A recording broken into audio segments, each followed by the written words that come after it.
안녕하세요. 데이터라이즈 공동창업자이자 CTO인 이규민이라고 합니다. 반갑습니다. 뭐랄까 되게 감개무량해요. 이게 지금 1차잖아요. 1회잖아요. 그래서 나중에 여러분들이 내가 데이터라이즈의 첫 번째 미드업에 참석했었다 라는 족적을 남기실 수 있는 기회가 되기를 바라면서 이야기를 시작해 보겠습니다. 네. 아마 데이터라이즈라는 회사가 무슨 회사이고 무슨 서비스를 하는지 모르시는 분도 있을 것 같아서 익숙하지 않으시겠죠? 그래서 저희 회사 소개를 간단히 먼저 하고 그 다음 저희들이 어떤 사상을 가지고 어떤 생각을 가지고 어떤 분들과 일을 하고 있는지를 가볍게 말씀드리고 그 다음 저희들이 어떤 도전을 하고 있는지 이렇게 세 덩어리로 나눠서 말씀을 드리겠습니다. 첫 번째 세션 15분 주어져서 아까 해보니까 넘어가더라고요. 그래서 더 짧게 할 거고 여기에 대해서 궁금하신 부분이 있으면 저 여기 있고 저기 대표님 저 뒤에 있고 CSO 많이 있거든요. 돌아다니다가 C자 붙는 사람들 잡아가지고 물어보시면 되니까요. 데이터라이즈 회사부터 가볍게 소개를 드릴게요. 저희들의 이게 보통 IR이나 이런 거 할 때 쓰는 첫 번째 장표인데 여기에 굉장히 많은 정보들이 들어있습니다. 데이터라이즈, 그러니까 디지털라이즈 다음에 데이터라이즈죠. 데이터화하는 거고 데이터로 뭔가를 올리는 거고 그 다음에 데이터 is easy, 데이터는 쉬워야 되는 거고 글로벌 넘버원 이커머스 CRM인 2030 한국말로 하면 2030년에는 세상에서 제일 잘 나가는 이커머스 CRM 솔루션이 될 거야. 이 내용입니다. 그래서 우리는 이걸 만들고 있고 여기 오신 분들께 기대하는 것도 이걸 같이 만들자. 이런 내용이에요. 제가 이제 이건 IR 할 때 보통 쓰시는 장표인데요. 이게 뭐냐면 이제 우리 회사가 이렇게 잘 나간다부터 시작하는 게 제일 좋더라고요. 저희 매출 그래프고요. 먼들리 매출 그래프여서 지금 2022년 이후에 이 정도의 성장 곡선을 그리고 있고 실제 데이터고요. J커브라는 말 많이 들어보셨죠? 실제 구현하고 있는 회사입니다. 올해 5월 시리즈 B 투자 완료받았고 누적 270억 이상 투자를 받았어요. 이게 뭐 사실 다 빚진 거긴 하지만 이 시장에서는 이 회사의 성장 가능성을 인정하고 있다라고 저는 보고 있고요. 저희들이 만든 솔루션이 여러 가지 ECP에서 동장을 하고 있는데 카페24가 이제 가장 큰 것 중에 하나인데 거기서 베스트 앱 받았고 보통 SaaS라고 하는 솔루션들의 CRM 쪽 영역에서의 무료에서 유료 전환율이 30% 정도밖에 안 되는데 저희는 그 2배, 그래서 우리 솔루션도 좋다라는 말씀을 드리고 싶었습니다. 저희는 이런 비전과 미션을 가지고 개발하고 서비스를 공급하고 있어요. 이 다음에 이제 나오는 장표가 저희 소개인데 결국 저희는 데이터쟁이들이고 데이터를 가지고 가치를 만들어내는 사람들이라 데이터 메이크 그로스에서 데이터가 비즈니스에 정말로 임팩트를 주게 만드는 것. 그리고 데이터 is easy. 저희는 데이터장이니까 데이터를 잘 하죠. 보통은 그렇지 못합니다. 데이터를 쉽게 쓰고 그걸로 가치를 만들어내는 솔루션을 제공하고 있습니다. 저희 창업자들이고요. 보시면 2012년부터 같이 했다고 나와 있죠. 10여 년 동안 같이 일을 한 사람들이 창업했고 엑시트했고 다시 창업한 회사예요. 보시면 아시겠지만 옆에 이제 잡 타이틀에 데이터 사이언티스트, 데이터 애널리스트, 사이언티스트 이렇게 돼 있죠. 그러니까 데이터 하는 사람들이 만들어서 데이터에 대해서는 굉장히 빠삭하고 잘 하고 있었다.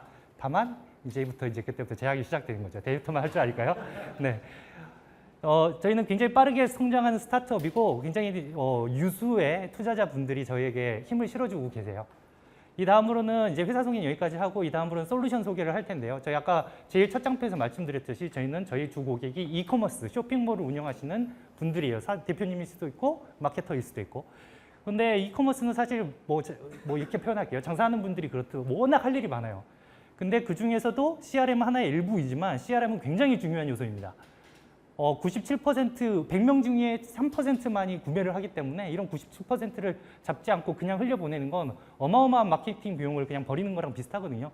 CRM을 통해서 이 확률을 올릴 수 있다면 그것만큼 좋은 게 없겠죠. 데이터까지도 엮어보면 데이터에 대해서는 이런 이커머스에 관련돼서 사실 이건 공통적인 질문이긴 해요. 데이터로 뭐가 문제인지를 알고 싶고 내가 지금 어떤 상황인지 알고 싶고 그래서 그걸로 어떻게 이 문제를 해결할 수 있을까 의 답을 원하는 것이 시장이고 저희들이 그 답을 내고 있습니다. 저희들이 이제 SaaS 솔루션인데요. 지금 시장에는 당연히 이런 CRM용 SaaS 솔루션이 있는데 대체로 이런 특성을 가져요. 설치하기 어렵고 뭔가 많이 배워야 되고 뭔가 하려고 그러면 되게 고생스럽다. 그래서 우리는 이 문제를 풀겠다. 인 거고 당연하게도 저희 비전 미션을 통해서 만들어내고 있습니다. 저희는 데이터가 가치를 만들어내는 것들을 만들어내고 쉽게 사용할 수 있게 만드는 거죠.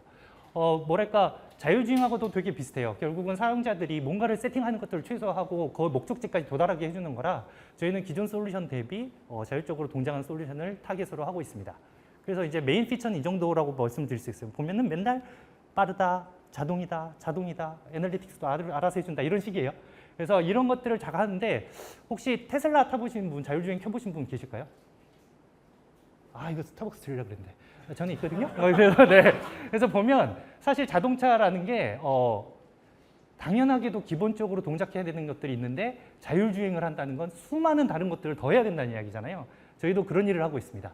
그래서 저희 피처들을 빠르게 한번 넘어가 볼게요. 여러분들 모두 개발자이기 때문에 이거 하나 만들려면 어떤 일들이 있는지 순간순간 생각이 나실 거라고 믿고 쭉쭉 진행해 보겠습니다. 행동 데이터 수집, 저희는 데이터 회사니까요. 데이터를 모으고 처리하고 그걸 가지고 액션을 만들고 고객 피드백까지 도는 그 순환고리를 만드는 건 다 알고 계실 거고요.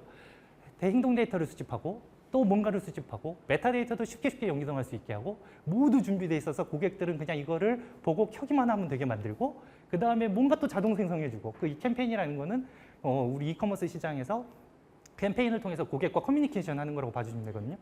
쉽게 말하면 카카오톡으로 날라오는 스팸들, 이메일로 날라오는 스팸들 이런 것들이라고 보시면 될 것 같아요. 그래서 저희들은 캠페인이 자동 생성되고 모든 지표도 자동으로 적용되고 그 다음에 캠페인 직접 생성도 가능한 거는 뭐 자동차 운전하면 수동 운전하고 싶을 때도 있으니까요. 그리고 이 결과들까지도 모두 다 자동으로 최적화해 줍니다. 뭐 MAB 많이 들어보셨을 텐데요. 이런 식의 수많은 작업들을 밑바닥에서 해주고 있기 때문에 고객들은 굉장히 쉽게 데이터를 이해하고 사용할 수 있는 환경들을 저희가 제공을 하는 것이죠. 그래서 저희 솔루션은 비단 CRM 솔루션으로 표출되고는 있지만 내부적으로는 CDP, 애널리틱스, CRM 모두가 통합된 형태라고 봐주시면 돼요. 저 굉장히 말이 빠른 건 말씀드리고 싶은 게 너무 많아서 그런 거고요. 끝나고 또 저를 붙잡고 또 말씀을 해주시면 또 소상히 답을 해드리겠습니다. 이게 전반적인 저희 회사가 가져가는 프로덕트의 데이터와 서비스 파이프라인이라고 봐주시면 될 것 같아요. 오른쪽에 ECP, 독립몰, 애드 플랫폼 이런 것들이 이제 저희들이 데이터를 소싱하고 그 고객들이 활동하는 플랫폼이라고 보시면 되고 이쪽이 샵이 일반 고객 어쩌고 이렇게 돼 있는 것이 우리 고객사들의 화면이라고 봐주시면 되고 위에 메시징 채널이 고객사들의 고객들에게 우리가 커뮤니케이션하는 채널이다. 여기 봐주시면 되니까 그렇게 이렇게 주변 환경 안에서 데이터가 메타데이터든 행동 로그든 이런 다양한 데이터들이 들어와서 그것들이 API든 뭐든 연결이 된 다음에 프로파일링 엔진을 통해서 그것들이 실제 캠페인의 형태로 오프사이트 메시지, 온사이트 커뮤니케이션 등등으로 일어나고 있다. 그래서 프론트엔드 챕터, 데이터 챕터, 백엔드 챕터가 이 안에서 서로 유기적으로 결합돼서 이 제품을 만들어내고 있습니다. 아마 자기 분야에 따라서 여긴 내 영역이구나, 여긴 모르겠는데 이런 것들이 있으실 거예요. 3초 드리고 넘어가겠습니다. 네. 그 다음으로는 이제 저희들이 소개는 이제 저희 회사와 솔루션 소개는 끝났고요. 가볍게 저희들이 함께 일하는 분들 그리고 저희들의 인지상 등등을 가볍게 소개드리도록 하겠습니다. 하나 이야기를 드리고 싶은 건 함께 일한다는 건 문화라고 보고 있고 컬처라고 하잖아요. 저희들의 두 번째 인터뷰 이름이 컬처핏이에요. 무슨 말씀인지 알겠죠? 이걸 잘 아시면 컬처핏 인터뷰를 준비하시는 데 도움이 많이 될 거라고 생각합니다. 저희는 이런 분들과 함께 일하고 싶어요. 자신을 충분히 이해하고 솔직하고 일관적으로 상대방을 대함으로써 너와 내가 일하는데 훨씬 쉽게 말하면 미친 사람하고 일하지 않는 그런 상황을 만들고 싶고요. 두 번째, 자율 그리고 최소한 규율이라고 적은 건 자율. 혹시 여기 그 자율 출퇴근제, 자율 근무제 운영하는 회사 있으신가요? 거기에 다니면서. 네. 반갑습니다. 저희는 자율 출퇴근, 자율 근무제를 계속 하고 있어서 본인이 생각하기에 가장 최적인 장소에서 최적의 시간에 근무를 시작하고 마무리하시면 돼요. 당연하게도 이제 저희들이 오프라인 미팅이나 이런 것들이 나오지만 그런 자율 근무제 같은 것들을 구성원들을 믿고 운용하실 수 있도록 하고 있고요. 또 하나 재밌는 피처는 법카의 사용에 제한은 없습니다. 다만 그것이 회사에 도움이 되는 방향이면 된다라는 큰 최소한의 규율 하나만 가지고 가고 있습니다. 프로덕트는 함께 만드는 것이다.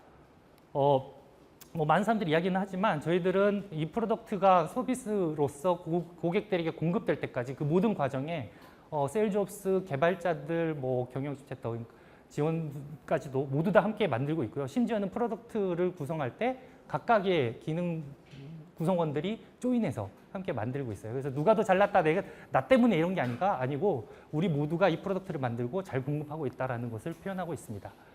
나의 첫 번째 고객은 동료다. 가장 중요한 요소 중에 하나죠. 나의 서비스는 나의 동료의 발전을 위해서 있어야 되고요. 내 동료가 일을 잘하도록 만들어주는 것도 큰 요소 중에 하나입니다. 이런 모든 것들은 다음에 피드백 프로세스를 통해서 또 구체화되고 있어요. 많이들 하고 계실 거라고 생각해요. 원어원과 포스트 모르템. 이것들은 저희들이 문화로서 완전히 자리 잡아가지고 계속 운영하고 있는 요소들입니다. 함께 일하는 방법은 가볍게 말씀드렸고, 이제 저희들이 이렇게 저희 회사가 발전을 하면서 맞닥뜨리는 도전의 기회들을 소개를 드리고자 합니다. 다시 이 장표가 나왔죠? 이 장표는 결국 매출액이면서 동시에 저희 고객사 수이면서 저희들이 처리해야 되는 트래픽 수이면서 기타 등등 굉장히 수평적인 확장에 대한 이야기이기도 해요. 그래서 2022년, 3년, 4년 정도로 볼 수 있는데 저희는 이제 2023년 4년 중간 정도의 단계에서 이런 도전 과제들을 맞이하고 있습니다. 아마 창업을 하신 경험이 있거나 하신 분들은 이 장표를 조금 더 뼈 아프게 받아들일 수 있을 것 같아요. 초기 단계, 저희들이 창업한 후에 아직 시장에 무엇이 제대로 된 아이템으로서 동작하는지 모를 때 기술 부채를 과감하게 활용하는 식으로 물건들을 만들어 제끼기 시작하죠. 피처들을 자꾸 만들고 시도하고 버리고, 만들고 시도하고 버리고, 아무것도 앞이 보이지 않는 상황에서는 빠른 시도와 선택이 필요했기 때문에 이런 기술 부채들을 과감하게 활용하는 형태로, 한마디로 그냥 갚을 생각 없이 그냥 막 만드는 형태로 만들어 가고 있었습니다. 아까 처음에 장표에 이제 저희 창업자들이 3명 다 데이터 어쩌고였잖아요. 한마디로 이거 잘 모르고 일단 피처를 무지 만들고 성공하는 것들을 찾아내는 과정이죠. 저는 이게 타겟이라고 적은 건 저한테는 이제 엔지니어링 타겟인데, 이 엔지니어링 타겟은 앞으로 장표에서도 500개, 1000개로 이렇게 말씀드릴 텐데요. 이게 굉장히 저한테는 효과적인 매트릭이에요. 이 엔지니어링 타겟이 서면 이 100개를 도달할 때까지 필요한 적정 기술을 설정할 수 있고, 그 안에서 우리가 허용치를 가져갈 수 있으며 그 다음 엔지니어링 타겟을 위해서 개편할 수 있는 근거가 됩니다. 그래서 이렇게 해서 100개까지 만들었을 때 이렇게 만든 건 그냥 그게 맞았기 때문에 만든 거고요. 500개까지는 500개에 맞는 기술 세트를 만들고 해야 되는 거죠. 그래서 저희들은 이제 2022년 3년을 지나면서 그 다음 스테이지로 갔고, 그 다음 스테이지는 첫 번째 투자를 받았고 이제는 시장에서 돈을 벌기 시작하지 못하면 죽는 단계에 들어가게 됩니다. 당연하게도 이제 고객들이 성장하고 고객들 수가 늘어나고 저희들이 처리하는 것들이 많아지기 때문에 비즈니스가 커짐과 동시에 운영의 고통도 점점 커지고 있는 상황이죠. 이제부터는 문제가 생기기 시작합니다. 그래서 기술 부채를 관리하지 않으면 너무나 고통에 휩싸여서 이제 문제가 생기게 되는 거고요. 그래서 그런 과정에서 결국 각 분야, 데이터, 프론트, 그다음에 백엔드 이런 챕터 수준에서 전문가가 합류하게 되고, 이분들이 개발 방법론을 이제 수립하고 그걸 가지고 회사에 적용하고 그것들이 문화로서 자리 잡는 과정을 거치게 될 거고요. 오늘 드리는 말씀 중에 많은 부분도 이런 부분이라고 봐주시면 될 것 같아요. 그다음 이제 저희들이 이제 시작 접근하고 있는 단계죠. 저희는 이제 기술 부채를 관리하지 않으면 기존 BM이 위협받게 된다. 이 말인즉슨 기존 BM이 괜찮다. 그렇죠? 그래서 잘 유지하고 더 키워 나가야 된다는 이야기고요. 이제 인력도 돈도 어떤 환경들이 이제 기업이 커지는 과정이 되기 때문에, 그러니까 지금의 BM을 유지하는 기능들의 고도화와 더불어서 다양한 측면의 시장 확대를 고민하게 되고 시작하죠. 그래서 그 예로는 엔터프라이즈와 글로벌 진출이 있습니다. 그래서 보시면 저희는 지금 타겟 고객사 수가 500개 정도의 기술 세트를 가지고 있었다면 앞으로는 1000개에서 허리젠탈 스케일러빌리티를 쫙 얻어낼 수 있는 기술들을 이제 고민해야 되고요. 심지어 5000개라고까지 적어놨지만 무한대까지도 이제 보는 그런 기술 세트를 고민하고 있는 단계입니다. 그래서 여러분들이 들어오시게 되면 이런 환경 하에서 이런 기술들을 도전적으로 개발하시게 될 상황입니다. 저희 그래서 데이터라이즈는 지금 현재 2개의 거대한 주제에 대해서 도전을 하고 있어요. 국내 시장을 씹어먹는 거 하나하고 해외에다가 깃발 꽂는 겁니다. 그래서 이 2가지 주제를 훌륭하게 달성하기 위해서는 많은 분들의 도움이 필요하고요. 집중된 역량들이 필요해서 이 자리를 이제 개최하고 여러분들을 모시게 되었습니다. 네, 데이터라이즈에서 함께 정복해 갈 수 있으면 좋겠습니다. 감사합니다.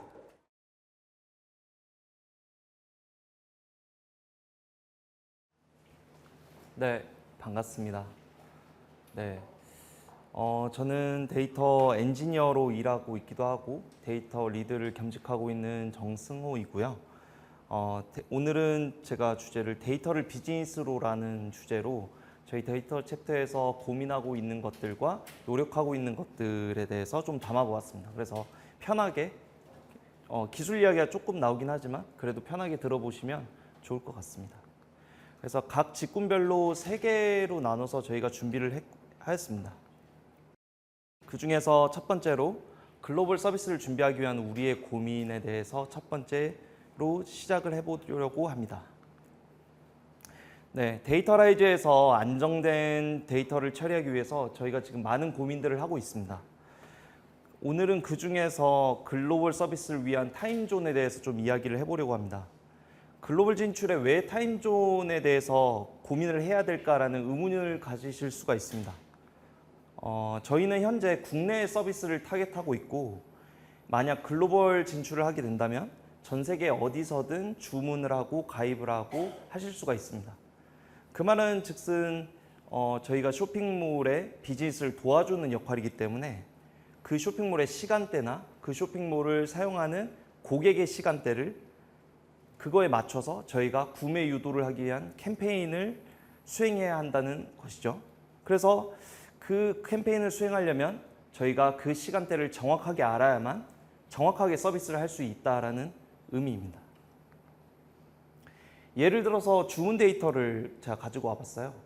LA 시간 기준과 한국 시간 기준으로 오후 3시에 주문 데이터가 들어왔다고 하면 우리는 이 시간대가 다른 데이터를 어떤 형태로 DB에 저장을 해야 될지 그리고 주문일 데이터 기준은 파티션을 어떻게 저장하는 게 좋을 건지 현지 시간 기준으로 해야 될지 아니면 다른 형태가 좋을지 고민을 해야 되고 또 우리나라와 다르게 미국을 비롯해서 다른 나라들이 서머타임을 가지고 있기 때문에 그 서머타임 시간에 저희가 어떻게 처리하고 제공을 해야 되고 서비스를 해야 되는지에 대한 고민이 저희는 필요합니다.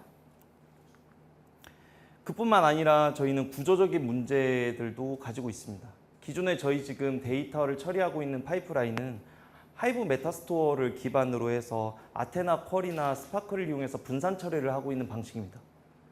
하지만 비즈니스 사이드에서 데이터 최신성을 더 요구하거나 다양한 케이스의 데이터 처리를 요구하고 있습니다.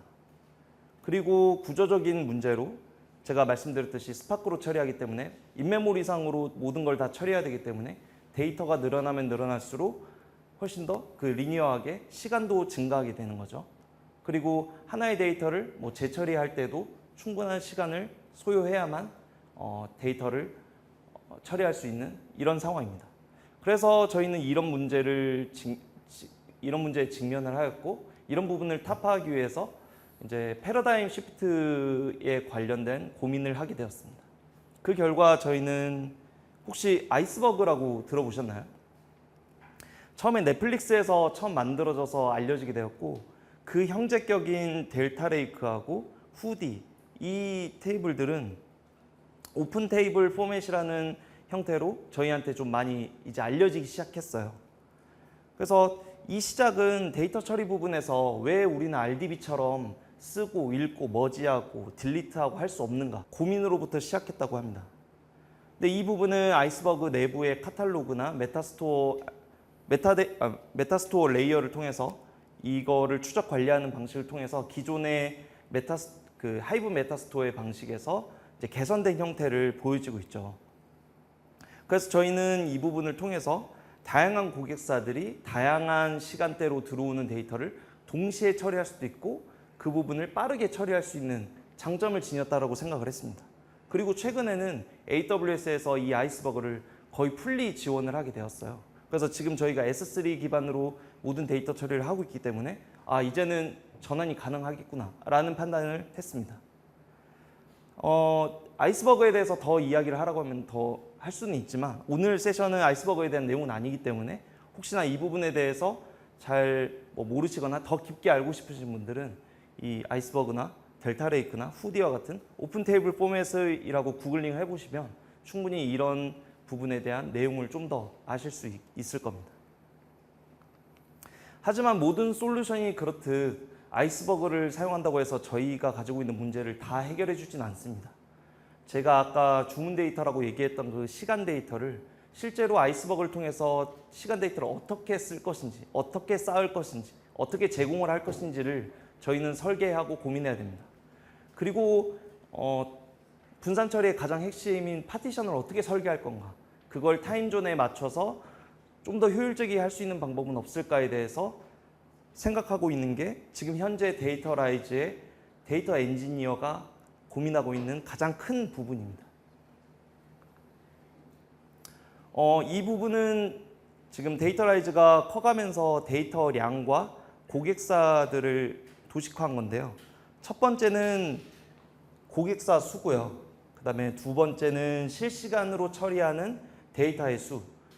2,400만 로우라고 보시면 될 것 같습니다. 그리고 밑에는 배치 형태로 처리하는 4,500만 개의 로우 수라고 보시면 될 것 같고, 이거는 이제 하루당 처리하는 수입니다. 그래서 2년 전에는 이 정도의 양을 처리를 했었다면 현재 2024년에는 500개 이상의 고객사를 가지고 있고 데이터 양은 4배에서 크게는 10배까지 이렇게 튀어오르게 됩니다. 저희는 지금까지 데이터 파이프라인 안정화를 통해서 이런 고객사들이 늘어나는 것에 대해서 대응을 하였고 충분히 안정화를 이루었습니다. 하지만 이제는 2027년이라고 제가 써놨던 이 5,000개 플러스의 고객을 받는 형태를 하려면 저희가 이제는 지금의 방식에서 또 다른 형태의 패러다임 시프트를 고민해야 될 겁니다. 그래서 저희는 타임존과 아이스버그에 대해서 말씀을 드렸습니다. 이와 같이 데이터라이즈의 데이터 엔지니어는 패러다임 시프트를 포함한 데이터 아키텍처의 설계, 그 다음에 인프라 관리, 그리고 이것들이 잘 흘러갈 수 있게 제어 관리하는 이 역할, 이 모든 역할들이 데이터 엔지니어의 역할로 동작을 하고 있습니다. 이러한 부분은 데이터가 비즈니스로 직접 연결되기 때문에 이 모든 것들을 다 할 수 있는 환경이 이루어졌다라고 말씀드릴 수 있을 것 같고요. 데이터 엔지니어가 좋은 커리어로 될 수 있는 환경이 이미 주어졌고 여러분들께서 관심이 있으시다면 이제 저희한테 오셔서 같이 수행하면 되는 것이죠. 그래서 이 모든 데이터와 관련된 경험들을 할 수 있는 이 환경에서 성장의 목마른 데이터 엔지니어나 아니면 데이터 엔지니어가 아닌 그냥 엔지니어도 계시다면 저희 데이터 라이즈에서 저희와 함께 일하시면서 회사의 성장과 본인의 성장을 동시에 느껴보셨으면 좋겠습니다. 네, 저는 저희 세션을 들어주셔서 감사하고 다음으로 다솜님께 마이크를 넘기도록 하겠습니다.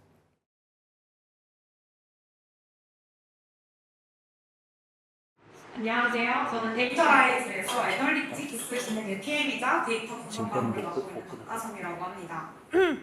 이제 DA는 사실 이제 다양한 분석들을 수행을 하시는데 사실 저희가 한 분석이 프로덕트에 직접적으로 녹여지는 경우는 잘 없어요. 근데 데이터라이즈는 좀 그 희귀한 케이스에 속하는데요.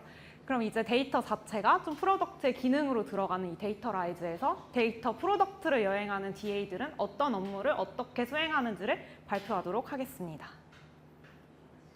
여러분 만약에 PM이 이커머스에서는 방문과 구매가 너무 중요하고 고객사들이 이걸 바탕으로 데이터를 분석하고 인사이트를 얻으면 좋겠다. 분석관님, 저희 방문과 구매를 기준으로 세그먼트를 보여주세요. 그리고 고객사가 사이트의 상태를 스스로 파악하고 액션도 취할 수 있게 해주세요. 라고 요청을 하신다면 저희는 무엇을 어떻게 어떤 순서로 하게 될까요? 그냥 한 3초만 고민을 해볼게요. 3초가 지났고요. 네, 사실 되게 짧은 시간이지만 좀 많은 생각이 지나갔을 것 같아요. 일단 방문과 구매에서 어떤 디테일한 데이터를 사용해야 될지, 그리고 그 피처들이 진짜로 유의미한 피처일지, 그리고 이걸 어떻게 모델링하고 검증하고 기준을 만들고 등등등 되게 해야 될 게 많아요. 그래서 이런 EDA를 거치고 난 이후에 저희도 본격적인 분석을 진행합니다. 그 과정에서 이제 가설을 검증하고 분석한 결과를 바탕으로 액션을 유도하는 리포트를 또 한탄 만들어내게 되겠죠.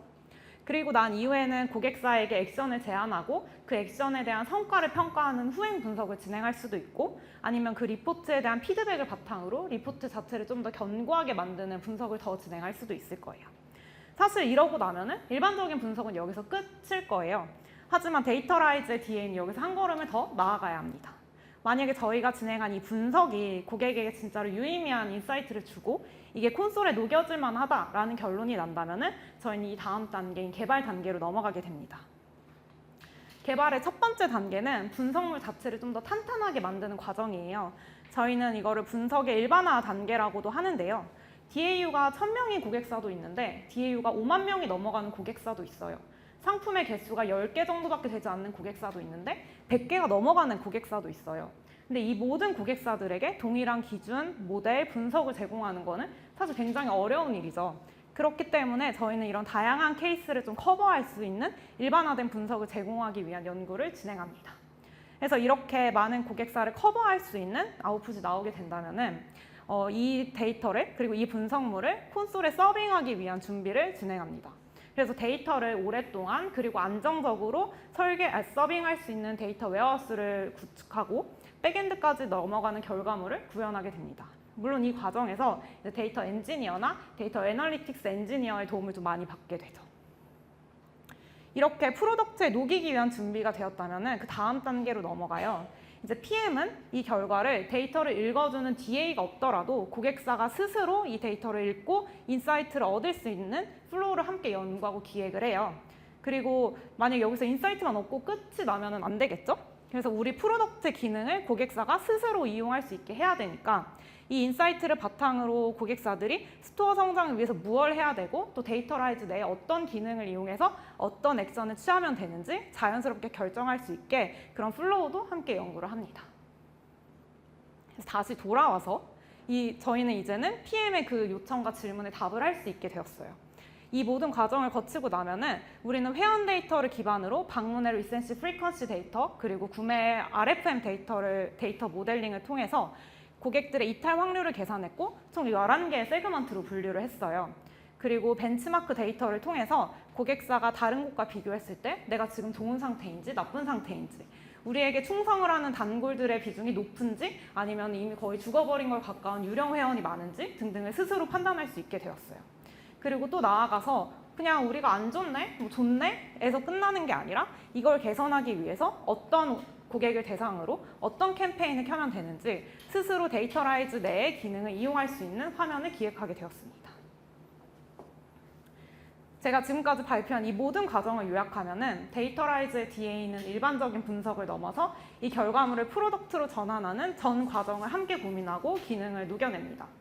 그래서 가설을 세우고 검증하고 분석을 하고 또 모든 고객사에게 적용 가능한 일반화된 데이터를 만들고 또 고객이 스스로 데이터를 읽고 스스로 행동할 수 있게 프로덕트에 녹여내고 그래서 고객들에게 만약에 직접적으로 인사이트를 줄 수 있는 기능을 만들기 원하시다면 혹은 정말 나는 이 프로덕트를 견인할 수 있는 직접적인 기능을 개발하기 원하신다면 데이터라이즈에 합류하시면 이 3가지 스텝 중에 여러분들이 잘 하실 수 있고 더 관심이 많은 분야에서 활약하시고 참여할 수 있게 됩니다.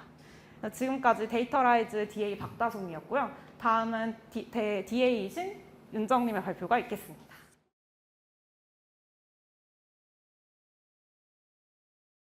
네, 안녕하세요. 저는 데이터 사이언티스트로 입사했지만 지금은 데이터 애널리틱스 엔지니어의 역할을 수행하고 있는 김윤정이라고 합니다. DAE라는 직군이 사실 개인마다도 회사마다도 하시는 일도 다르고 정의도 다르다고 알고 있어요. 그래서 저희 회사의 DAE는 어떤 일을 하는지 이 시간에 한번 공유 드려보도록 하겠습니다. 앞에서 CTO이신 규빈님이 저희가 CRM 메시지를 보낸다, 다솜이 도사님 CRM 메시지를 보낸다 이런 말씀을 많이 해주셨는데요. 저희가 받은 요청사항의 예시를 좀 들고 와봤습니다. 예를 들어 어떤 신발 판매 사이트라고 하면 런닝화를 장바구니에 담았지만 아직 구매하지 않은 고객에게 장바구니에 담은 바로 그 상품을 추천하는데 그 메시지를 카카오톡으로, 친구톡으로 보내주세요. 이런 요청사항을 저희가 받게 됩니다. 또 다른 요청사항은 아까와 비슷하지만 조금 더 구체적이게 알아졌습니다. 구매 가능성이 높은 고객에게 관심 있을 만한 상품을 추천하는 이번에도 아까 비슷하게 친구톡 메시지를 보내주세요. 이런 요청을 받게 됩니다. 그래서 이거는 아까랑 피처가 조금 다르게 구매 가능성이 높은 고객 우리가 예측해야 되고 관심이 있을 것 같은 상품도 예측해서 줘야 되는 그런 문제들도 있겠죠. 그래서 이런 요청 사항들이 한두 개가 아니지만 제가 2개의 예시를 보여드렸고 이런 요청들을 저희가 개념화하고 용어를 정의해서 고객들과 소통하고 저희 내부적으로도 개발을 하고 있어요.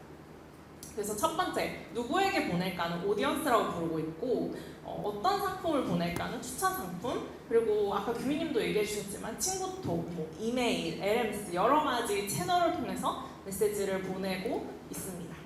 그래서 이거는 두 번째 예시였고 앞에서 보셨던 예시도 오디언스, 추천 상품, 채널 이런 식으로 분류가 되게 됩니다. 고객사들은 이런 요청사항을 제가 지금 2개만 보여드렸지만 정말 많이 해주시고 매번 오는 오디언스에서 사용하는 조건이나 추천 상품의 조건도 매번 다릅니다. 그리고 하루에도 같은 채널로 예를 들어 친구톡이면 친구톡으로 메시지 캠페인을 한 10개 정도를 온 해놓고 메시지 알아서 보내주세요 라고 하시는 고객사들이 계세요. 그런데 이럴 때 만약에 저희가 10개를 다 보낸다면 물론 오디언스 조건이 다 조금씩 다를 수 있지만 저라는 한 사람이 거기에 뭐 5개 혹은 2개에 해당하는 메시지를 받게 될 수도 있거든요. 그럴 때는 저희가 어떤 비즈니스 로직을 담아서 모두 다 받지 않고 그 피로도를 조절하는 정책을 또 가져가기도 합니다. 그거를 비즈니스 로직을 데이터 로직으로 바꾼다고 제가 표현을 해놨는데 여기서 이제 DA가 하는 일이 등장하게 돼요. 아까 말씀드렸듯이 하루에 한 명의 고객이 하루 동안 친구톡으로 수신하는 메시지는 단 1개여야 한다. 이 비즈니스 정책을 데이터 로직으로 변환하고 해석하고 적용하는 일이 그 예시라고 할 수 있겠습니다.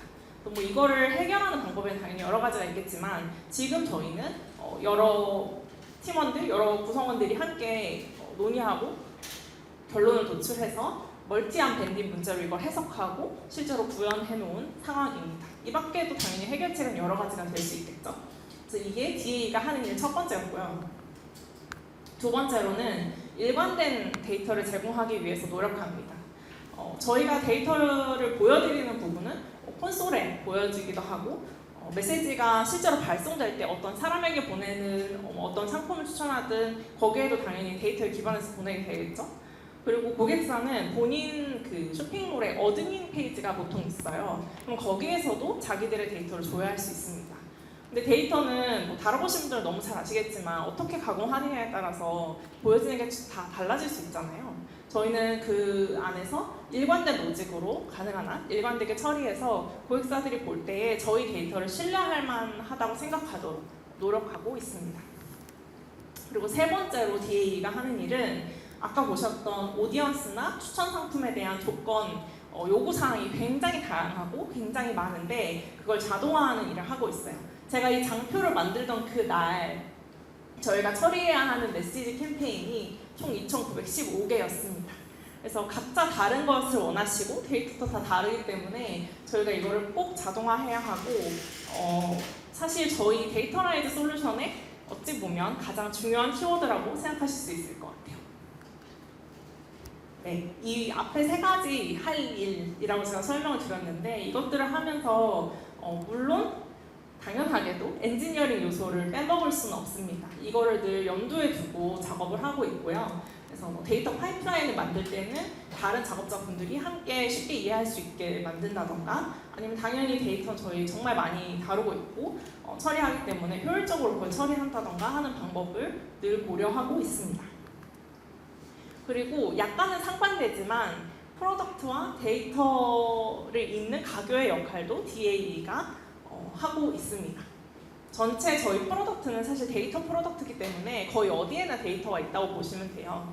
그래서 어디에 어떤 데이터가 쓰이고 있는지 조망하고 또 프로덕트에 직접 쓰이지 않아도 저희가 가지고 있는 데이터들이 상당히 많거든요. 그래서 그런 것들을 제가 잘 알고 있다가 PM분들에게 이야기하거나 세일즈분들에게 이야기하거나 함으로써 저희 프로덕트에 사용할 수 있는 부분들을 점점 넓혀가는 일을 하고 있습니다. 그리고 제가 아까 장표 제목을 기억하시는지 모르겠는데 데이터 읽어주는 DA라는 제목을 썼었어요. 그게 이렇게 데이터가 저희 프로덕트 전체에 흐르는 걸 조망하고 그것들을 잘 사용할 수 있도록 돕는다의 의미로 그런 제목을 뽑아보았었습니다. 네, 그 외에는 뭐 다른 여러 가지 일을 할 수 있습니다. 저희는 데이터가 비즈니스가 될 수 있도록 하는 일이라면 데이터 챕터에서 모두 열심히 하고 있고요. 그리고 실제로 회사 차원에서도 그게 지금 잘 정의된 일이 아닐지라도 저희가 정의하고 저희가 요청하면 그걸 잘 서포트 해주신다고 생각하고 있어요. 그래서 저는 데이터 사이언티스트 출신이기도 하기 때문에 추천을 위한 데이터 모델링도 사실 업무의 비중이 그렇게 많지 않은 건 사실이지만 그럼에도 불구하고 하고 있다라는 점을 말씀드립니다. 네, 올해 하반기에 DA로서 제가 고민하고 있는 것들을 몇 가지 나열을 해봤어요. 근데 이게 전부는 아니고요. 그리고 이게 올해 안에 모두 다 개발된다 이런 것도 물론 아니기는 합니다. 하지만 저희는 이런 고민들을 하고 있고 계속해서 할 것이고, 혹시 이 고민들을 같이 하시고 싶거나 이 고민에 대해서 더 궁금하신 분들이 계시면 오늘 이후 세션에서 더 이야기 나눠보면 좋겠습니다. 발표 여기까지 하겠습니다.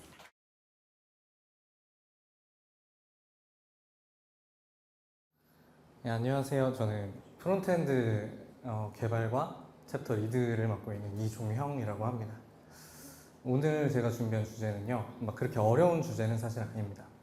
그 컴포넌트 드리븐 디벨롭먼트, 줄여서 CDD라고 하는데, 네, 혹시 뭐 들어보신 적 있는 분 계실까요? 끄덕거리시는 분들 계시고 아닌 분들도 계시고. 네.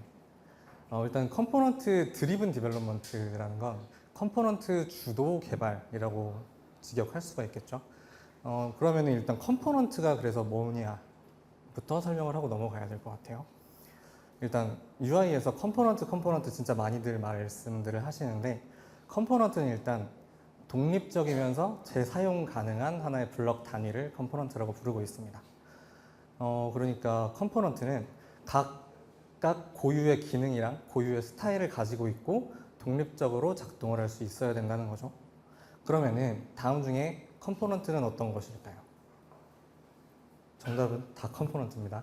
일단 여기 보시면은 드랍다운으로 쭉 내려가는 이 드랍다운에 저 버튼부터 리스트도 하나의 컴포넌트라고 볼 수 있고, 그걸 뭉뚱그려서 하나로 합친 것도 컴포넌트란 개념으로 볼 수 있겠죠. 그리고 카드 등록, 뭐 법인카드, 개인카드 하는 세그멘트 버튼도 있고요. 저 버튼 하나도 물론 컴포넌트입니다. 그리고 그 안에 인풋 창 뭐 여러 가지 있고 뭐 그런데 이런 것들이 다 하나하나가 모여서 컴포넌트라는 이름으로 불리우고 있어요. 그렇기 때문에 그러면은 이렇게 모아놓은 것도 컴포넌트, 저것도 컴포넌트면은 컴포넌트의 가장 핵심이 되는 요소가 무엇인지 궁금하실 수가 있을 것 같은데, 일단 컴포넌트는 크게 독립성, 재사용성, 모듈화, 디자인 시스템과의 통합 뭐 이렇게 보통 정의가 되기는 합니다. 당연히 아까 전부터 말씀을 드렸지만 독립적으로 이제 개발되고 테스트되고 유지 보수될 수 있어야 됩니다. 그리고 당연히 재사용이 가능해야 컴포넌트라고 부를 수가 있을 것 같고요.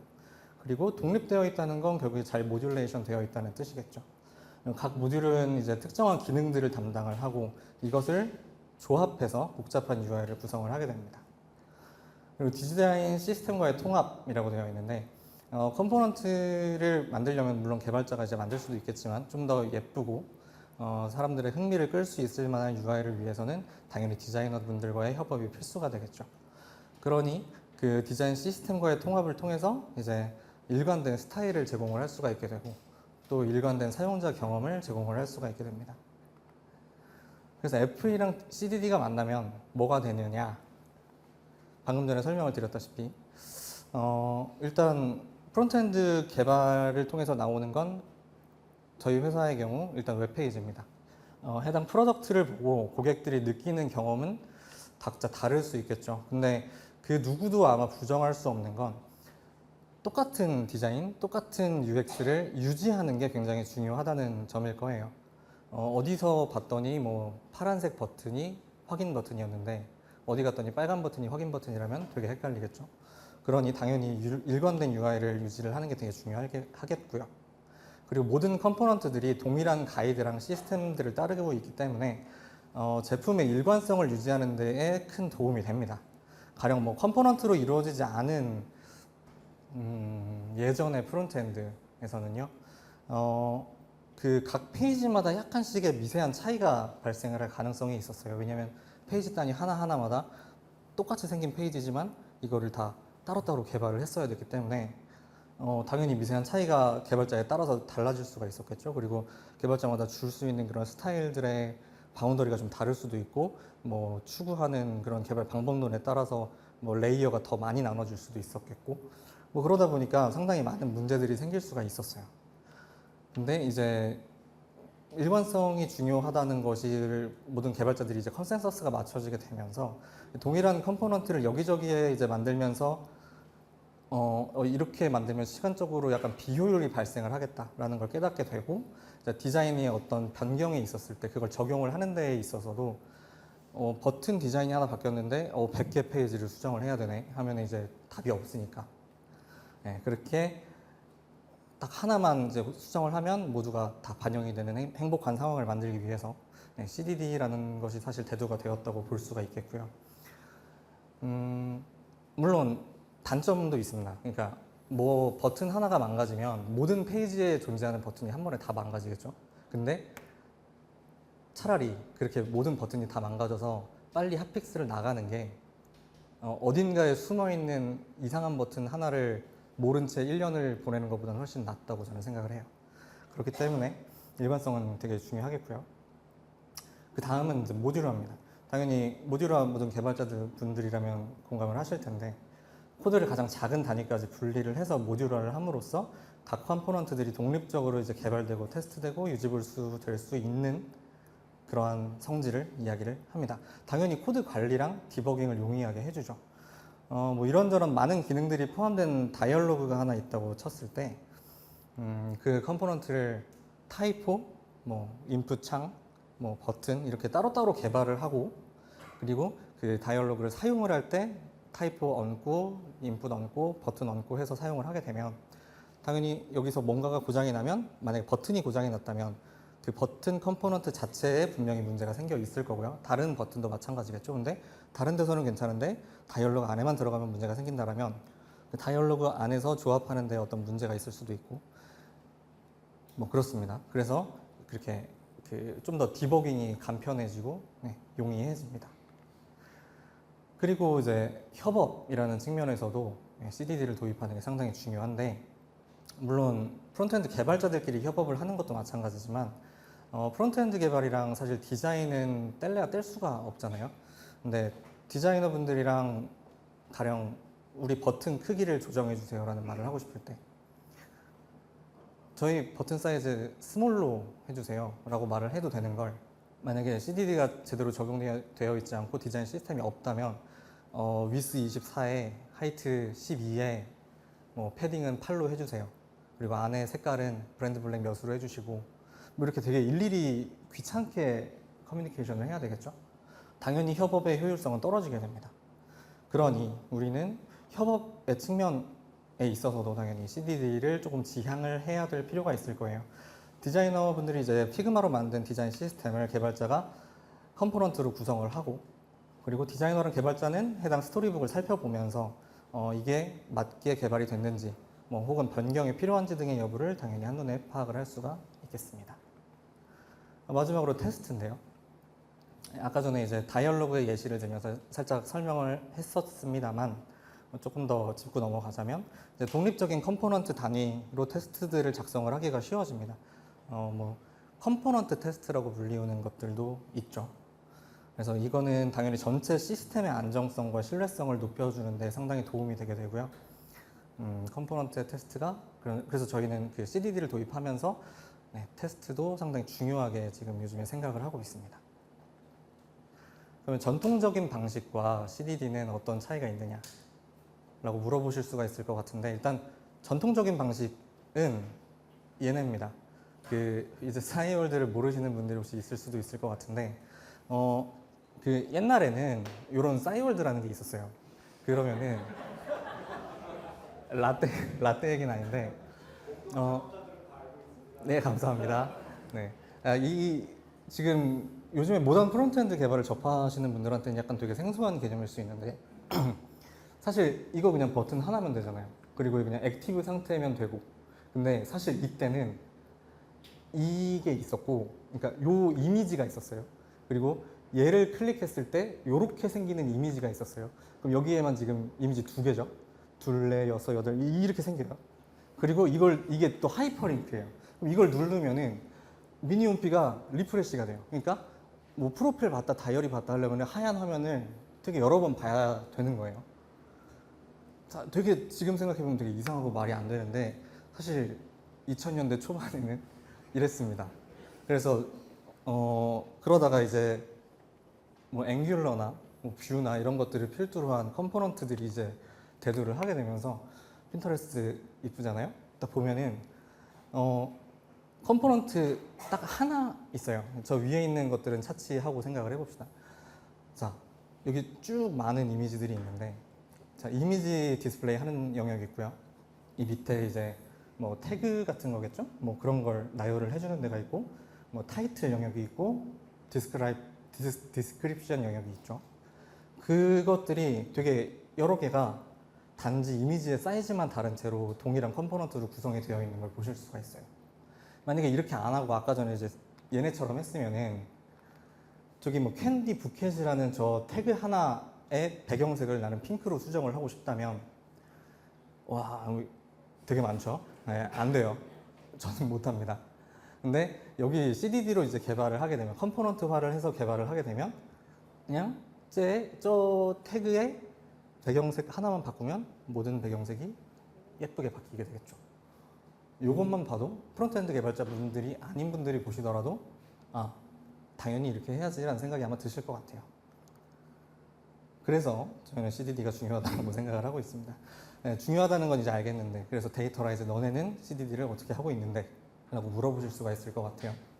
그래서 간략하게 답변을 해드리자면 일단 저희는 디자인 시스템을 가지고 있습니다. 그래서 뭐 저런 조건들을 통해서 이렇게 레디우스 값은 얼마 이렇게 나눠서 사용을 하고 있고요. 디자인 시스템 자체에 대해서는 사실 디자이너분들이 좀 더 하실 말씀이 많을 거라서 여기서는 간략하게 뭐 이런 게 있습니다. 네, 디자인에 대한 어떠한 가이드가 있습니다. 정도로만 이해하시고 넘어가셔도 괜찮을 것 같고요. 그러면은 저희는 그 디자인 시스템을 가지고 컴포넌트를 만들기 시작을 하죠. 그거는 보통 아마 스토리북으로들 많이들 하고 계시고 저희도 또한 마찬가지입니다. 독립된 개발 환경에서 컴포넌트를 개발을 하고 문서화를 하기 위해서는 스토리북을 좀 활용을 저희도 하고 있는데 컴포넌트 자체를 확인을 할 수 있는 공간이 필요하겠죠. 왜냐면은 디자이너 분들이 만들어 놓은 이 디자인 시스템에서는 사실 뭐 마우스 호버를 했을 때 어떻게 되는지, 버튼이 눌렸을 때는 어떻게 돼야 되는지, 체크를 했을 때, 안 했을 때 동작들은 어떻게 해야 되는지를 직관적으로 확인하기는 좀 어려워요. 피그마가 아무리 잘 되어 있다고는 해도 역시 실제로 얹어보는 것만한 게 없기 때문에 스토리보드에 올라간 그걸 가지고 이제 디자인 QA를 디자이너분들이랑 같이 진행을 하게 되는 거죠. 그렇게 해서 이제 각종 상태들을 컴포넌트 단위에서도 이제 확인을 하실 수가 있게 되고 그 결과가 이제 저희가 사용을 하고 있는 데이터라이즈 디자인 라이브러리입니다. 뭐 상당히 뭐 많아요, 에셋들이. 그리고 뭐 스토리북 아시는 분들은 아시겠지만 저기 각각의 컨텐츠들, 뭐 라벨 이런 거, 펑션들 다 삽입할 수 있게 되어 있고 간단하게는 이제 버튼이나 뭐 다이얼로그들까지 저희가 가지고 있는데 조금 보여드리는 게 좋을 것 같아서 네, 이렇게 준비를 해봤습니다. 저희가 실제로 사용을 하고 있는 아이들이고요. 일단 제일 간단한 버튼부터 좀 보실까요? 일단 닥스가 있죠. 이거는 버튼은 어떤 상황에 사용이 돼야 되는지, 어떤 프롭스들을 가지고 있고 어떻게 활용이 되고 있는지 등등이 되어 있고, 뭐 여기서 이렇게 자유롭게 플레이그라운드가 있으니까 이렇게 바꿔가면서 아 이런 컴포넌트들이 있구나. 이거는 누구라도 접속을 해서 볼 수 있는 거기 때문에 다만 개발자나 디자이너가 아니라 뭐 기획자든 그 누구가 됐든 우리 솔루션에는 이런 것들이 있구나를 한눈에 이렇게 보실 수 있게 만들어 두었습니다. 뭐 이렇게 직접 호버를 해봐도 되지만 스테이트에 따라서 어떻게 상이 변하는지까지도 확인을 하실 수가 있고 뭐 로딩되는 버튼의 경우에는 어떻게 되는지 이렇게 올라갔을 때 이렇게 금지 표시 뜨는 것도 디자인 시스템의 일부라고 볼 수가 있겠고요. 그 다음에는 뭐 카드도 있지만 다이얼로그가 좀 더 복잡하니까 다이얼로그를 좀 볼까요? 뭐 이렇게 타이틀 영역이 이렇게 바뀌는 것도 있고 뭐 이렇게 있고 푸터가 들어가냐 마냐도 있을 거고 뭐 이 클로즈 버튼도 존재를 하고 뭐 그렇습니다. 이렇게 좀 이쁘게 잘 만들어 놓고 쓰고 있는데 이게 확실히 없을 때보다는 있는 게 훨씬 편해요. 왜냐면 개발을 할 때 저라고 이제 모든 컴포넌트를 다 알고 있는 게 아니기 때문에 그 이번에 업데이트 됐을 때는 어떻게 변경이 됐는지를 여기서 미리 확인을 해보고 이제 기획자나 디자이너 분들이랑 이야기를 해볼 수가 있겠죠. 그 디자인은 우리 디자인 시스템에 없으니 새롭게 만들어야 된다라든지 뭐 그런 식으로 이제 커뮤니케이션을 할 수가 있게 될 텐데 사실 컴포넌트 드리븐 디벨롭먼트라고 설명을 드렸지만 말 그대로 컴포넌트 드리븐하는 게 사실 쉽지는 않아요. 왜 그러냐면 좀 빨리 할게요. 쉽지는 않아요. 왜 안 쉽냐면 이게 그 디자인 시스템을 업데이트하는 거 생각보다 되게 많은 공수가 들거든요. 그러다 보니까 이거 수정해 주세요, QA 해주세요. 거기서 벌써 며칠이 날아가요. 근데 우리는 배포를 빨리 해야 돼요. 그러니까 이게 사실 되게 쉽지는 않아요. 사실 TDD도 테스트 드리븐이지만 사실 나중에 테스트 작성하는 경우들이 상당히 많죠. 저희는 하지만 포기하지 않고 계속 지향을 하고 있고 저희가 하반기에는 지금 저희 디자인 라이브러리가 아마 2버전이었던 것 같은데 3버전을 향해서 가고 있고 거기에서 이제 컴포넌트들이 싹 다 새로 개편이 될 예정입니다. 그래서 디자인 시스템을 아예 새로 만들 예정이기 때문에 해당 과정에 좀 관심이 있거나 그런 FE분들 계시면 지원해 주시면 같이 일해보면 참 좋을 것 같네요.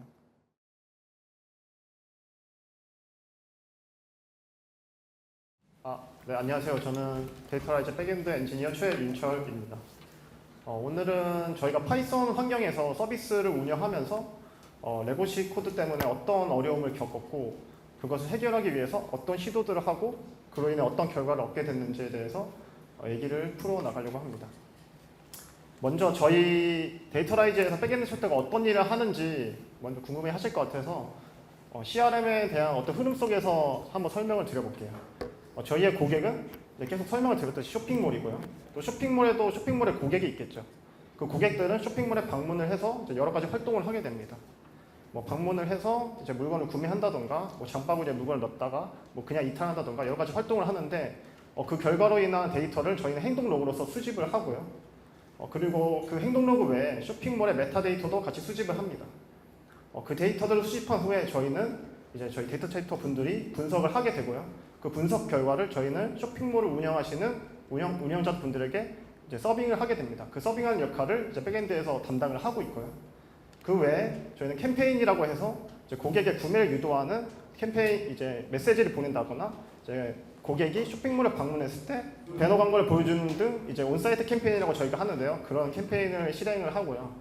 이 두 가지가 이제 저희가 캠페인 서비스로서 제공을 하고 있습니다. 이거 외에 저희가 SaaS 웹 어플리케이션으로서 있는 당연히 있어야 되는 기능들, 뭐 결제나 회원 관리 이런 것들 있겠죠.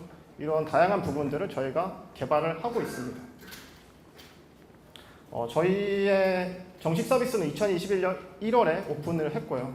그때 당시에는 저희 창업자 분들이신 C레벨 분들이 주도적으로 개발을 해서 서비스를 오픈을 했고 다행히도 저희가 성장세를 타게 되면서 이제 조직이 확장이 돼야겠죠. 그러므로 감사합니다. 네, 그러면 인원이 더 필요해지니까 백엔드 엔지니어를 이제 2021년 8월 정도부터 신규 채용을 해서 어떻게 보면 다음 세대 백엔드 엔지니어들이 이제 채용이 시작이 되게 됩니다. 그 엔지니어들이 이제 입사를 했을 때 맞이한 코드는 장고 프레임워크 기반의 코드로 되어 있었고 아까 말씀드렸던 여러 가지 도메인의 코드들이 하나의 코드 베이스에서 관리되는 모놀리틱 구조였어요. 저희가 스타트업이다 보니까 초반에는 굉장히 빠르게 개발을 하고 빠르게 제품을 출시해서 시장에서 인정받는 게 중요했기 때문에 이 당시에는 어떤 유지보수성이나 확장성에 대한 고려 없이 굉장히 어떤 그 속도 위주의 개발을 하게 됐고요. 그래서 되게 유지보수성이 떨어지는 코드를 이제 보유하게 됐습니다. 이렇게 말씀드리면 약간 와닿지 않으실 것 같아서 제가 과거 유물에서 코드를 하나 꺼내왔는데요.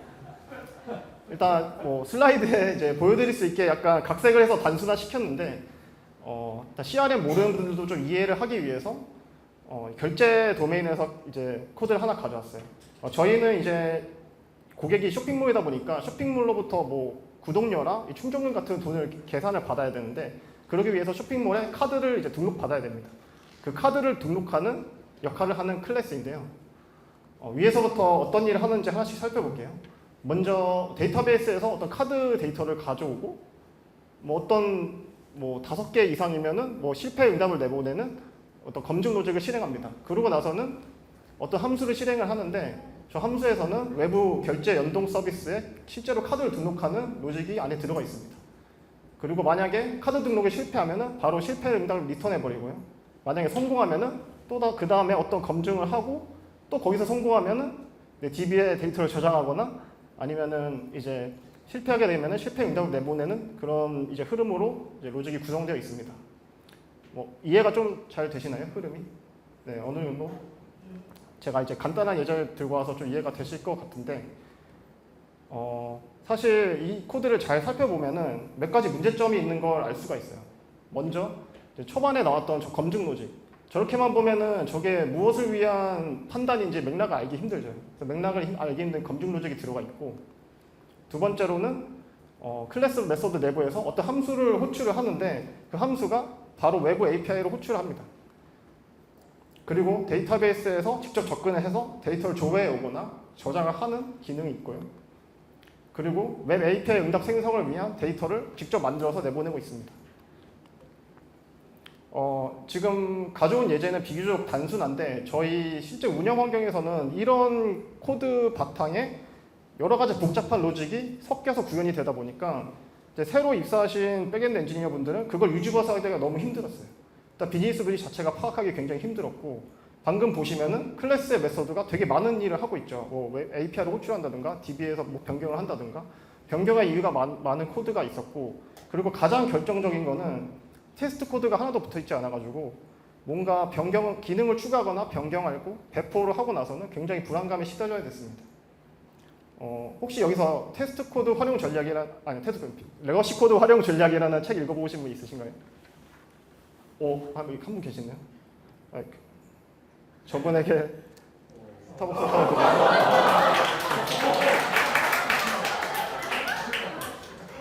드리고, 여러 분이면 안 드리려고 했는데 한 분이어가지고.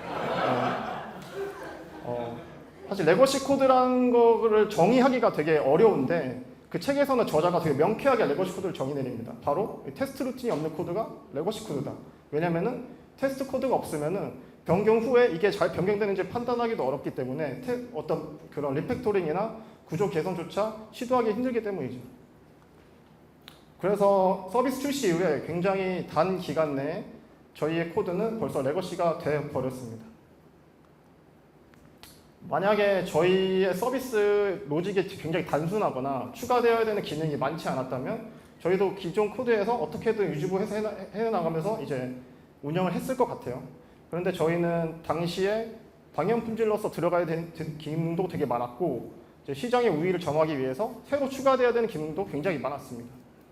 그런 환경에서 이 코드를 계속 관리하는 개발자들 입장에서는 여기에 보시면은 빨간 그래프와 같이 시간이 지날수록 생산성이 떨어질 것 같다는 어떤 위기를 느끼게 됐고요. 그때부터 이런 질문들을 하기 시작했습니다. 도메인 로직을 쉽게 파악하고 테스트를 쉽게 붙일 수 있고 변경에 유연한 코드를 만들고 싶다. 잠깐 물 좀 한 잔 마시겠습니다. 목이 마르네. 2021년에 파이썬 개발자들에게 가뭄의 단비 같은 책이 하나 변경 출간됐는데요. 제가 왜 이렇게 표현을 했냐면 이때까지 사실 지금도 그렇고 파이썬 생태계에서 가장 강력한 프레임워크는 장고입니다. 그 대안이 없어서 그걸 사용하는 곳들이 많은데 이 책에서는 어떤 내용을 담고 있냐면 프레임워크 독립적이고 유지보수가 가능하고 확장 가능한 어떤 설계를 어떻게 하는지에 대한 내용이 담겨 있습니다. 저희는 그리고 그 플러스 이제 이 책에서는 단순히 이론적인 내용뿐만 아니라 실제 코드 베이스까지 공개를 하고 있기 때문에 저희는 이거를 굉장히 딥하게 파헤쳐서 파악해 볼 필요가 있다고 생각을 했고요. 이 책에서는 두 가지 중요한 개념이 등장을 하는데요. 첫 번째가 이제 도메인 주도 개발이랑 클린 아키텍처입니다. 도메인 주도 설계. 도메인 주도 설계는 많은 분들이 아실 것 같은데요. 간단하게 정의를 내려보면 도메인 전문가와 개발자와 함께 도메인의 핵심 개념 규칙을 명확히 하고, 중요한 것은 이렇게 명확히 한 개념을 실제 코드와 일치시키게 개발을 하는 겁니다.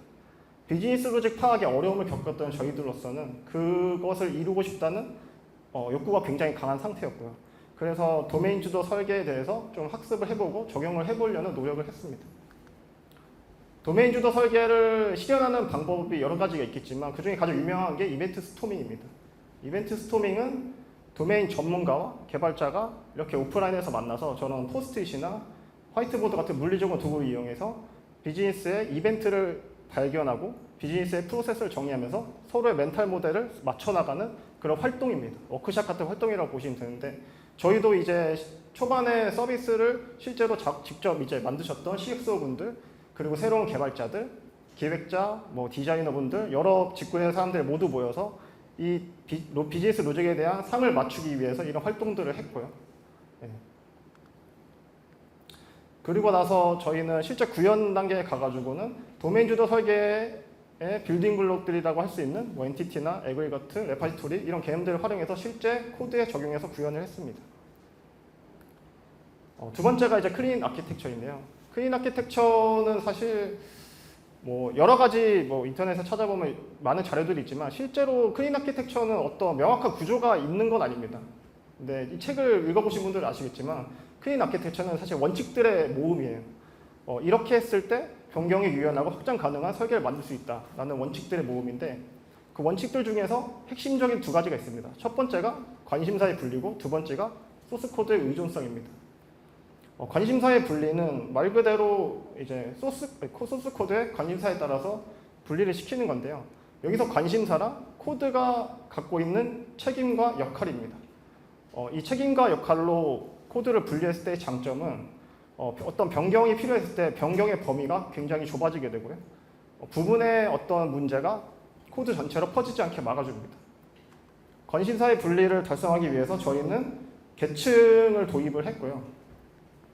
저희는 단순한 것부터 시작하기 위해서 계층을 뭐 많이 만들진 않았고 제일 필수적으로 있어야 되는 도메인 계층, 어플리케이션 계층, 어뷰트 계층 3개를 만들었습니다. 도메인 계층에는 핵심적인 비즈니스 규칙이 들어가게 되고요. 저희가 도메인 주도 설계를 통해서 모델링한 개념들이 여기 들어가게 됩니다. 어플리케이션 계층은 도메인 계층과 어댑터 계층을 뭐 연결해주는 다리라고 보시면 되는데요. 여기는 뭐 일반적으로 저희가 아는 유즈 케이스나 뭐 트랜잭션 제어, 뭐 예를 들어서 비즈니스 로직이 아닌 로직들, 뭐 알림을 보낸다든가 이런 것들이 여기 들어가게 되고요. 어댑터 계층은 사실 어댑터란 용어가 조금 낯설 수도 있어서 제가 일반적으로 그냥 프레젠테이션 계층이나 인프라스트럭처 계층이 합친 계층이라고 생각하시면 됩니다. 여기서는 뭐 웹 프레임워크라든가 DB의 접근 이런 것들을 수행하는 코드들이 들어가게 됩니다.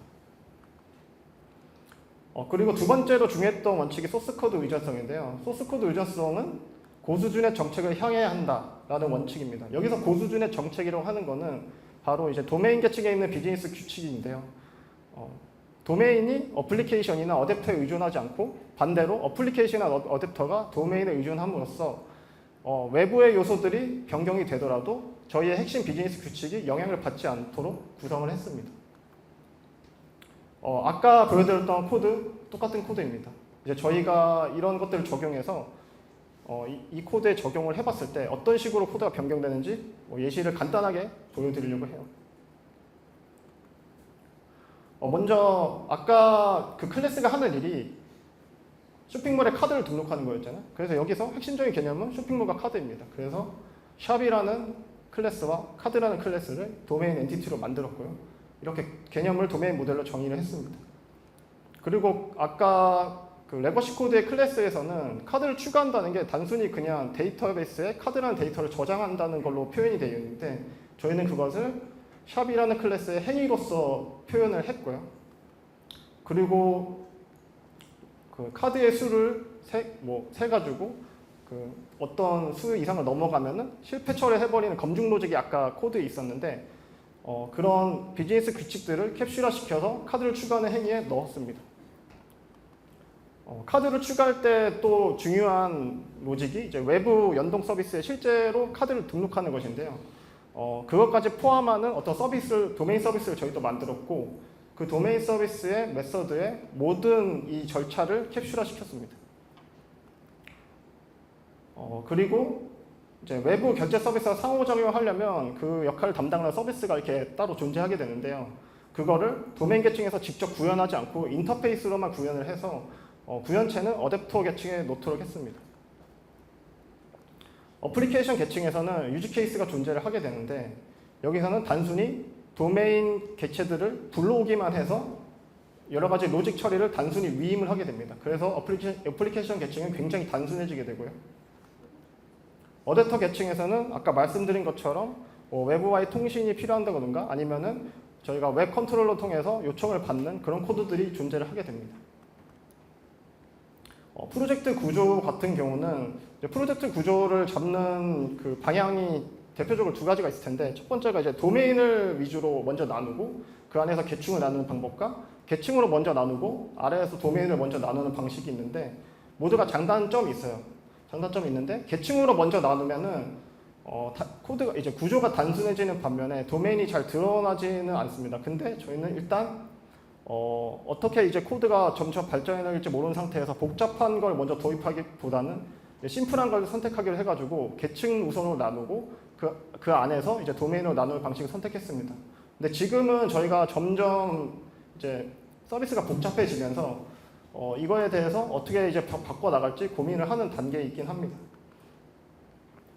그래서 저희는 이제 비즈니스 로직을 예전에는 이렇게 많이 꼬여 있었던 로직을 이제 명확하게 파악할 수 있는 구조를 얻게 되었고요. 저희가 이렇게 개편을 진행을 하면서 모놀리식 구조에서 새로운 구조로 가면서 이 서비스를 도메인별로 하나씩 떼어냈거든요. 떼어내면서 진행을 했는데 그 떼어난 서비스들이 다 저희가 새롭게 만든 공통 구조를 공유하다 보니까 만약에 제가 직접 작업하지 않은 코드라도 하더라도 그 서비스에 들어가서 처음 보는 코드라도 굉장히 빠르게 파악하고 개발할 수 있는 환경을 만들게 되었습니다. 그리고 가장 저희가 이제 효능감을 느끼는 이제 범위는 저희가 테스트 코드를 정말 열심히 작성을 했고요. 그래서 평균 테스트 커버리지 90% 이상을 지금 유지를 하고 있습니다. 사실 여기 계신 분들이 저희처럼 레거시 코드를 다룸으로써 많은 고통을 당하신 분도 계실 거고 그걸 개선하려는 노력도 많이 해보셨을 거예요. 근데 이게 사실 쉽지는 않습니다. 왜냐면은 개발 사이드에서 어떤 기능의 변경이 없는데 뭔가를 개선하려고 이제 시도를 한다는 게 그런 리소스를 붓는다는 게 다른 이제 분야에서는 다른 뭐 부서나 다른 이제 챕터 분들은 그거에 대해서 공감대를 해주기가 쉽지 않아요. 그런데 저희는 이제 CXO 분들이 모두 엔지니어링 출신이다 보니까 그거에 대한 이해도가 높으시고 기술 부처의 관리에 대해서 지지를 해주시는 편입니다. 그리고 저희는 의사결정 방식이 탑다운 방식이 아니라 버텀업 방식이고요. 개발자도 의지만 있다면 충분한 권한을 받고 이런 개선의 과정들을 추진해 나갈 수 있습니다. 그리고 저희가 만약에 이런 개편을 진행하면서 뭔가 변경하고 뭐 배포를 했는데 막 사고가 빵빵 터졌다면은 굉장히 저희도 불안하고 같이 일하시는 분들도 불안했겠죠. 근데 저희는 테스트 코드를 정말 많이 작성하고 안정화를 위해서 노력을 했기 때문에 다른 분들에게 신뢰를 좀 받을 수 있었고요. 그리고 나서 저희가 그 이후에 뭐 진행한 일들도 굉장히 지지를 받고 좀 설득을 쉽게 얻을 수 있었습니다. 그렇게 해서 저희는 완벽한 코드를 얻게 됐느냐? 절대 아니겠죠. 그러니까 문제는 계속 발생이 되고 저희가 이렇게 오늘 제가 말씀드렸던 이런 구조를 만들어 나간다는 건 사실 유지보수성과 복잡성 사이의 트레이드 오프거든요. 그러니까 유지보수성을 위해서 어느 정도 복잡성을 수용한 것입니다. 복잡성이라고 하면은 예를 들면은 저희가 계층을 만들었잖아요. 계층을 만든다는 거는 이 계층 사이의 어떤 격리를 어느 정도 한다는 건데 그러려면은 뭐 데이터가 넘어오거나 들어올 때 매핑을 시켜줘야 됩니다. 근데 파이썬에서는 사실 이 매핑을 해주는 게 그렇게 뭐 스프링이나 이런 것처럼 굉장히 성숙한 프레임워크가 없다 보니까 저희가 이런 매핑을 일일이 이제 손으로 다 코드를 만들어서 해주고 있고요. 이것 때문에 이제 어떤 생산성이 떨어지는 거 아니냐라는 의견들이 저희 내부에서도 나오기도 했는데 저희가 유지부에서 이제 코드를 변경할 때마다 약간 편안함을 느끼니까 그래도 우리가 이런 선택을 잘 했다라고 지금은 생각을 하고 있습니다. 그리고 최근에 느끼는 생각은 저희가 이런 공통적인 구조를 만들어서 공유하고 그 안에서 개발을 하고 있는데 사실 그런 구조 자체가 코드의 퀄리티 자체를 100% 담보는 하진 않는다는 거예요. 왜냐면은 결국에는 저희가 이런 만든 아키텍처는 큰 울타리에 불과하고 거기를 채워나가는 거는 이제 개개인의 개발자 역량에 달려있긴 합니다. 그래서 이런 공통 아키텍처에서 출발했지만 점점점 시간이 지날수록 어떤 서비스는 약간 조금 달라지고 다른 서비스도 또 얘랑 달라지고 이렇게 발산하는 구조가 조금 진행이 되기도 하는데요. 그거는 어떻게 보면 지금 저희가 현재 풀어야 할 숙제이기도 하고 지속적으로 저희가 이런 부분이 생기면은 다시 이 구조를 개선한다든가 서로의 상을 맞추는 그런 활동들을 계속 진행을 하려고 하고 있습니다. 데이터라이즈는 저희는 폭발적으로 성장하고 있고요. 여기 있는 수치는 저희가 올해 6월과 작년 6월 1년간의 변화를 이제 여기 가져와 봤고요. 사실 개발자가 성장하는 환경에서 일하는 게 저는 굉장히 중요하다고 생각해요. 그래야지 이제 새로운 일도 도전해 볼 수 있고 자기가 해보지 못한 일 그리고 자기가 어쨌든 그래가지고 좀 끌었네. 네. 그래서 저희는 계속 이렇게 성장하는 환경이다 보니까 안정성과 확장성이 점점 중요해지고 있어요. 그래서 지금까지 저희가 해결했던 문제 이외에 더 많은 문제들을 맞이하고 있고요. 그리고 계속적으로 지금 나오고 있지만 저희는 글로벌이 목표입니다.